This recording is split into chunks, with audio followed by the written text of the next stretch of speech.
The sun over Macondo village was a molten disk of gold, sinking slowly into the western horizon.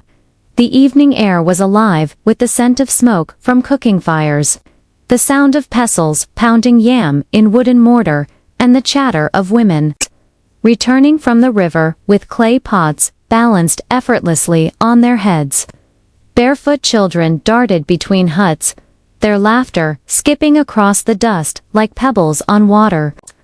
Dogs barked lazily at shadows while goats nibbled on stray cassava leaves left outside the huts. Macondo was a place where every person knew the history of every other person, where secrets were rare and shame traveled faster than the harmattan wind. It was under the great baobab tree at the center of the village, the place where disputes were settled and important news shared that a storm was brewing this evening. Jabari, the hunter-farmer, whose skill with a bow was admired across 3 neighboring villages, stood there with his shoulders squared, his face a mask carved from anger itself. He was a man of principle, a man whose yam harvests fed not only his own household but also the poorer families in the dry season. People came to him for advice, and his word was respected like the word of the village elders. But now, in front of a small but growing crowd, that respect felt like sand slipping between his fingers. Before him stood his only daughter, Amara. The golden light of the setting sun should have framed her in beauty, for she was a beauty indeed. Her deep brown skin glowed like wet mahogany, her black hair coiled into thick, neat braids, and her eyes, large and framed by long lashes, could have softened even the hardest heart. But tonight, her beauty was not the subject of whispered gossip. Tonight, every eye in the crowd was fixed on the slight, undeniable curve of her belly beneath her loose indigo dress. The silence between them was tense enough to strangle. Amara Jabari's voice broke the quiet, deep and steady, like a talking drum. Tell me this thing I hear is not true." Her gaze fell to the dusty ground, her bare toes curling in the dirt. When she spoke, her voice trembled. "Father, it is true." A ripple of gasps passed through the onlookers. Ayo, her mother, pressed both hands over her mouth. Grandmother, Nyasha, with her silver hair wrapped in a faded cloth, leaned heavily on her carved walking stick and shook her head. In a low, almost mournful tone, she muttered an old proverb: "When a young goat strays far from the herd, the leopard will take notice." Jabari's eyes narrowed. His chest rose and fell sharply. "And who is the man?" His voice had the weight of judgment in it. "The one who plants seed and runs from the field. Where is he? Will he come to claim you? To marry you and restore this family's honor?" Amara's lips parted, but no words came at first. When she finally spoke, her voice was no more than a breath. He left. Father. He went to the city. He promised to send for me. But months have passed. He does not write. He does not care." The murmurs in the crowd grew louder, like the rising hum of cicadas before the rains. In Macondo, a young woman pregnant outside of marriage was more than a personal mistake. It was a public shame. Families guarded their daughters' reputations, like hunters guarded their best spears, for a tarnished name was harder to repair than a broken calabash. Jabari felt the sting of humiliation, pricking him from every direction. He could see the faces of his neighbors, Kwame, who always boasted of his own daughter's obedience, standing with folded arms. Mama Folami, whose sharp tongue spared no one, already whispering to the woman beside her. Jabari's pride was like a drum stretched tight, one strike away from tearing. "You have disgraced me, Amara." His voice rose, sharp as the cry of a hornbill. "My name carried weight in this village. People greeted me with respect. Now they will greet me with..." Whispers Jabari. "No. Ao's voice cracked, her tears glistening in the fading light. She is our child. Your own blood, she carries shame. Jabber's shout silenced her, and shame has no place under my roof. Amara's heart thudded in her chest. She wanted to speak, to explain that love had clouded her judgment, that the man had spun promises as sweet as honey, and she had believed him. She wanted to tell her father that she still dreamed of his smile, still wanted his blessing, but pride, the very thing consuming him, kept her silent. Instead, she stood in the heavy stillness as the judgment was passed. Pack your things, Jabari said, his tone final. You will leave this house before the moon is high. By the time the last streaks of sunlight faded, Amara had gathered her few possessions, to worn dresses, a threadbare shawl, the carved cow horn, comb her mother had given her, and a small leather pouch containing the only coins she owned. Her hands shook as she folded each item, not because she feared the road ahead, but because the home she had known all her life was now close to her. Her mother walked with her to the edge of the village. The air was cool now, the night insects beginning their song. In the distance, the silhouettes of acacia trees reached like dark fingers into the sky. Ao held her daughter close, whispering, "My child, remember this, a river may leave its source, but it will always find its path. The world is wide, but the heart is wider. Be strong." She pressed a few coins into Amara's hand. "These are all I have." Jabari did not come to say goodbye. Under the thin silver blade of the crescent moon, Amara walked away from a dirt path stretched before her, flanked by tall grass, whispering secrets to the night wind. She carried her bundle on her head, her shadow long behind her. Ahead lay uncertainty, but also a stubborn flicker of hope. She wondered if she would ever set foot in Macondo again, and if she did, what would remain of the girl she was tonight? The night swallowed Amara as she left the last familiar hut of Macondo behind. The dirt road was pale under the moonlight, and the air smelled of dust and the faint sweetness of wild jasmine blooming somewhere in the grass. Each step away from the village felt heavier than the bundle on her head. Her thoughts darted like frightened birds. She remembered the first time she met Oba, the man whose absence now pressed like a stone on her chest. He had come to with traders from the city, his clothes cleaner, his words smoother than any young man she had known. He spoke of streets lit by lamps that never went dark, of markets where one could buy silk from lands beyond the sea, of houses with roofs made of iron instead of thatched. He had told her, "You belong in a bigger world, Amara. You are too bright for a place this small." She believed him.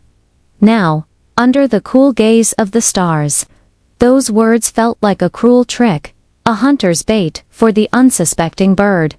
The first days alone she walked until her feet throbbed and the cicadas' hum gave way to the distant hoot of an owl. When she finally stopped, it was beside a cluster of termite mounds. She spread her shawl on the ground, curled up, and tried to sleep. But sleep would not come easily. The night was full of noises, rustling grass, the low growl of some distant predator, the wind hissing softly through the acacias. By morning, her mouth was dry, and her stomach knotted with hunger. She followed the road to a small trading post called Ikaya Crossing, where caravans from different villages met to sell grain, woven mats, and carved tools. The scent of roasted maize reached her before she saw the stalls. Her last coins were spent on a single ear of corn, which she ate slowly, as though stretching each bite could stretch her future. The market women eyed her cautiously. Strangers in Ikaya Crossing were noticed, and a young girl traveling alone drew questions. But Amara kept her head down and pretended not to hear the whispers. An old woman selling cassava leaves called out to her, "Girl, where is your family? No one your age walks this road without reason." "I am going to find work," Amara said, forcing her voice to stay steady. The woman studied her swollen belly, then looked away without another word. Finding shelter that evening, she followed the market trail to a cluster of clay huts at the edge of a river. The people there were fishermen, their canoes pulled high onto the bank. She asked a woman mending a fishing net if she could stay the night. The woman, Mama Sefu, looked at her for a long time, then motioned for her to sit by the fire. "You can sleep near the hearth," Mama Sefu said, "but in the morning, you will help wash the nets." Amara agreed eagerly. That night, she lay on a woven mat beside the fire, her body aching from the day's walk. The sound of the river was like a lullaby, but her mind replayed her father's voice. "You carry shame. Work for food for several weeks." Amara stayed with Mama Sefu's family. She rose before the sun, fetched water from the river, cleaned fish, and mended nets until her fingers were sore. Payment came in the form of food, bowls of cassava porridge, or roasted tilapia, and a corner to sleep in. But as her belly grew heavier, the work became harder. Mama Sifu's husband began to mutter about feeding another man's child. Soon, she was told she must move on. The road became her home again. She learned to sleep under trees, using her shawl to shield her from the cold. She learned which berries were safe to eat, and which could make a person sick. She learned that kindness was rare, but sometimes it came from unexpected places. A farmer giving her a mango from his tree, a traveling merchant offering her a ride in his cart for a few miles. The child arrives. One rainy afternoon, in a roadside village where the air smelled of wet earth and smoke, the pains began. At first, they were like small waves, lapping gently against the shore of her body. By nightfall, they were roaring tides, each one stealing her breath. She found herself in the hut of a midwife named Nia, a tall woman with silver bracelets stacked on her arms. "Push, girl," Nia commanded, her voice steady as stone. Amara gritted her teeth, tears streaming down her face. The storm outside raged, rain drumming on the thatch roof, thunder shaking the ground. After hours that felt like days, a cry pierced the air, high and strong. Nia placed a small, warm bundle in Amara's arms. A boy. His skin was the color of wet clay. His tiny fists curled tight. Amara wept, not from shame now, but from a fierce, aching love. She named him Kato, meaning second-born, for in her heart, she believed this was her second life. A mother's life as a mother was harder than she had imagined. She carried Kato on her back as she sought work in every village she passed. Some days she went hungry so he could eat. Other days, they both slept with empty stomachs. She washed clothes for coins, fetched water for strangers, and sold wild herbs she gathered along the road. There were nights when she would stare into the fire, wondering if her father ever thought of her, wondering if he would welcome her back. But the memory of his face, hard and unyielding, kept her from turning toward Macondo. Still, Amara was determined. She had a saying she whispered to Kato each morning: "Even the smallest bird can cross the widest river, if it keeps flying." 3 seasons passed after Kato's birth. The rains had come and gone, painting the grasslands green, before leaving them yellow and brittle under the sun again. Amara had learned to read the road the way fishermen read the river, knowing which villages welcomed strangers, which paths led to danger, and which faces to trust. But trust was still a rare luxury. The day of the market was on a dusty, cloudless afternoon that Amara reached the town of Bwanika, a place larger than any she had visited before. Its market was a sea of color and sound. Woven baskets, dyed in bright reds and yellows. Stalls piled high with maize, groundnuts, and dried fish. Women with bangles clinking on their wrists, calling out prices. The smell of goat stew drifting on the breeze. Kato, now a Brit-eyed toddler, clung to her hand as they wove through the crowd. His laughter, rare but precious, bubbled up when he spotted a man selling carved wooden animals. "Look, Mama, an elephant," he said, pointing. Amara smiled and promised, "One day, my son." She had come to Bwanika, hoping to find work. With coins almost gone, and the small pouch in her shawl, feeling lighter than ever. She stopped at a stall where a tall man with kind eyes was arranging jars of honey. "Sir," she said softly, "I am looking for work. I can clean, cook, carry water, anything you need." The man, Mz Baraka, studied her for a moment. "You are new here, yes?" He glanced at Kato, then back at her. "Come to my compound after sunset. My wife may have work for you." The bee farmer's wife that evening.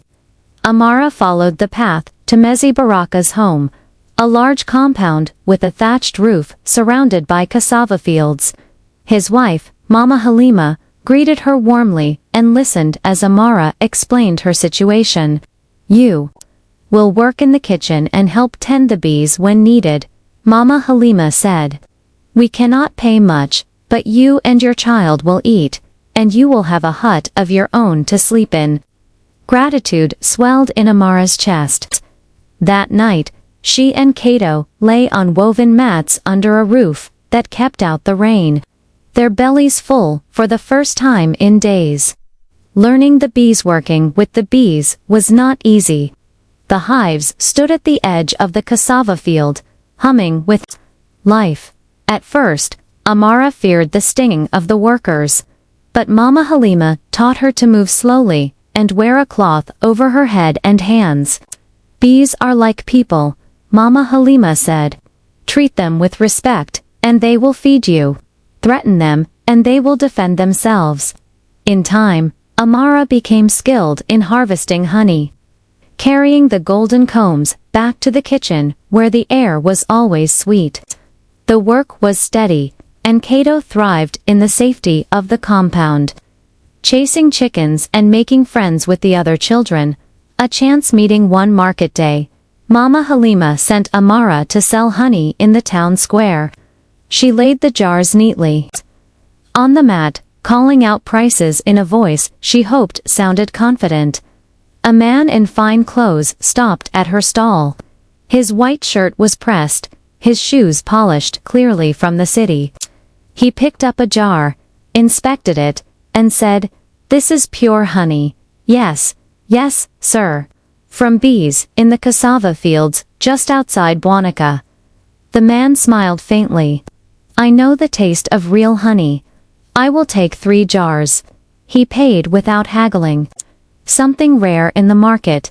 And as he walked away, Amara noticed the gleam of a gold watch on his wrist. She thought nothing more of it until the next week, when he returned. This time, he stayed longer, asking questions not just about the honey but about her. "You are not from Bwanika," he said. "No, your husband." She hesitated, then replied simply, "Gone." There was something in his eyes, curiosity, but also respect for the way she held herself. He left without another word, but returned again the following week. Opportunity knocks on his 4th visit. He said, "My name is Malik Okoro. I own a trading company in the city. I am looking for someone honest to help manage a honey supply for my clients. Would you consider coming to the city to work?" Amara's heart raced. The city, the place Oba had promised but never delivered. It was a place of opportunity, but also risk. Still, She thought of Cato and the life she wanted for him. "I will consider it," she said carefully. Malik nodded. "Think well. I leave for the city in 3 days. If you wish to come, meet me at the market gate at sunrise." That night, Amara lay awake, listening to Cato's soft breathing. The village had given her safety, but safety without growth was a slow kind of death. If she went, she could earn enough to send Cato to school one day. If she stayed, they would always live at the mercy of others. The road was calling her again. The morning Amara left Bwanika for the city. The air was heavy with the smell of rain, though no clouds were yet in sight. Cato clung to her hand as they walked to the market gate, where Malik Okoro waited beside a truck loaded with sacks of produce and jars of honey. "You came," Malik said, a hint of surprise in his voice. "I came," Amara replied, her voice steady. The city's breath. The road to the city was long and winding, passing through rolling hills dotted with baobab trees and fields where women bent low to weed maize. The closer they came to the city, the more the air changed, thicker with smoke, flavored with the scent of grilled meat from roadside stalls, and the faint metallic temps of machinery. When they finally entered, the streets were alive with noise. Engines growling, vendors shouting, children weaving between bicycles and cars. Buildings rose higher than any tree Amara had ever seen. Their glass. In 6 months, she knew every supplier by name, every client's preferences, and how to negotiate without losing profit. Malik often said, "You have the mind of a merchant, Amara. The road has taught you well." Seeds of change. By the 2nd year, she had saved enough to enroll Cato in a good school, one where he wore a crisp uniform and carried books in a bag slung over his shoulder. She began to wear better clothes herself, dresses of soft cotton, sandals that didn't fray at the edges. Her hair was always neatly plaited. In the evenings, she would walk through the market with Cato, buying fresh vegetables and listening to the rhythm of city life. Sometimes she caught her reflection in a shop window and hardly recognized the woman looking back. One evening, as the harmattan winds began to blow dust through the streets, a trader from her home region came to the warehouse. He was an older man named Kwame, his face weathered by sun and time. "You are from Macondo, are you not?" he asked. After studying her for a moment, Amara froze. "Yes, but I have not been there in many years." Kwame's voice lowered. "Your father is not the man he once was. Age has bent his back, and sorrow has taken the fire from his eyes. They say he speaks to no one for days at a time." Her chest tightened. The image of her father, once strong and stern, reduced to a lonely old man, stirred something deep inside her. "You should visit," Kwame said gently. "Not all wounds can be healed by time alone." The journey back. Weeks passed before Amara made her decision. She took a few days' leave from Malik's business, dressed Cato in his best clothes, and boarded the bus bound for the east. The ride was long, the road rough, but each mile carried her closer to the red earth and open skies of her childhood. When they finally stepped off at Macondo's edge, it was as though the village itself had been waiting. Children played in the dust, women pounded millet in mortar. The air smelled of wood smoke and ripe mangoes, but the paths seemed narrower now, the huts smaller. Time had shrunk the world she once knew. The first glimpse, they reached her father's compound at sunset. The gate was ajar. Inside, a man sat on a stool, his shoulders hunched, staring at the ground. His beard was streaked with gray, his clothes worn. For a moment, Amara almost didn't recognize him. "Father," she called softly. His head lifted slowly. His eyes searched her face, as if trying to summon her from memory. Then his gaze dropped to Cato, and something unreadable passed over his expression. "Amara," he said at last, his voice hoarse. "It is I," she replied, stepping forward, "and this is your grandson." The silence that followed was thick enough to touch. The only sound was the faint rustle of the wind through the mango tree. The sun was dipping low behind the acacia trees, spilling gold over the village compound. Amara stood frozen at the entrance, Cato clutching her skirt. Her father's eyes, once sharp enough to catch the smallest lie, now looked clouded, tired. "Your grandson," he repeated slowly, as though testing the words in his mouth. "Yes," Amara said. "His name is Cato." The old man's gaze lingered on the boy's face. There was no mistaking the resemblance, the curve of the chin, the determined set of the mouth, both carried the mark of their bloodline. But instead of joy, there was pain in his eyes. The silence between them, they sat together, under the mango tree, the same tree that had shaded Amara's childhood games. The air smelled of earth cooling, after the day's heat. "I did not think you would return," her father said finally. "I almost didn't," she admitted. "But I heard of your illness. And there are things I must say before it is too late." He stared at the ground. "When you left, I thought I was protecting the family's honor. A girl, unmarried and carrying a child. It was shame I could not bear." Amara's voice was steady, but her hands trembled in her lap. "You did not protect the family, father. You broke it." The words hung heavy between them. The story he never knew. She told him everything. The nights, in the cold streets. The kindness of strangers, the honey fields of Bwanika Malik's warehouse. The years of building a life from nothing.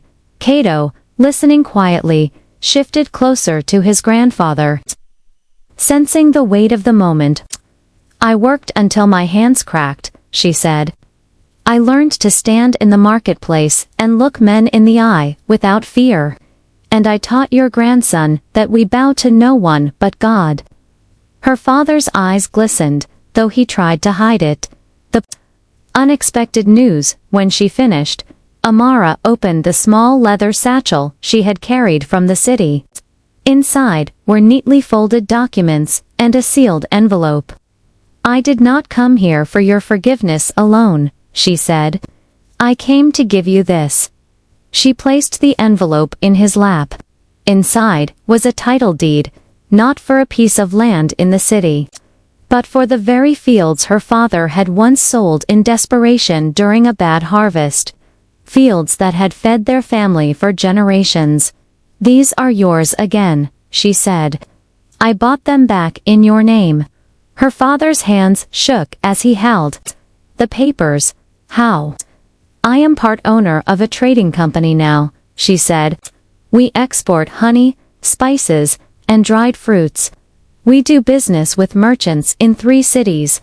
The girl you cast out is a merchant in her own right." The breaking of pride, the old man's voice cracked. "I was wrong, Amara. I let pride blind me. I thought wealth was in cattle land, and the respect of men, but true wealth is here." He placed one hand on her shoulder, the other on Cato's head. "And I almost lost it." The tears he had held back for years came freely now.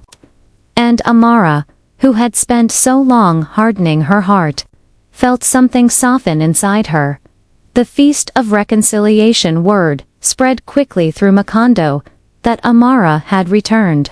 By nightfall, the compound was alive, with neighbors bringing food, cassava bread, roasted goat, pots of groundnut stew. Women ululated, children danced, and the men sat under the stars, telling stories. It was not just a feast for Amara's return, but for the restoration of a family. As the drums beat into the night, Amara told Cato the moral of it all. The kind that anchored every folktale. A tree without roots cannot stand. But a root that bends with the storm will see the tree grow tall again. Epilogue. Years later, when her father passed, the people of Macondo spoke of him as a man who had made great mistakes, but had the courage to welcome home the one he wronged. And they spoke of Amara as the daughter who returned, not with revenge, but with the gift of restoration.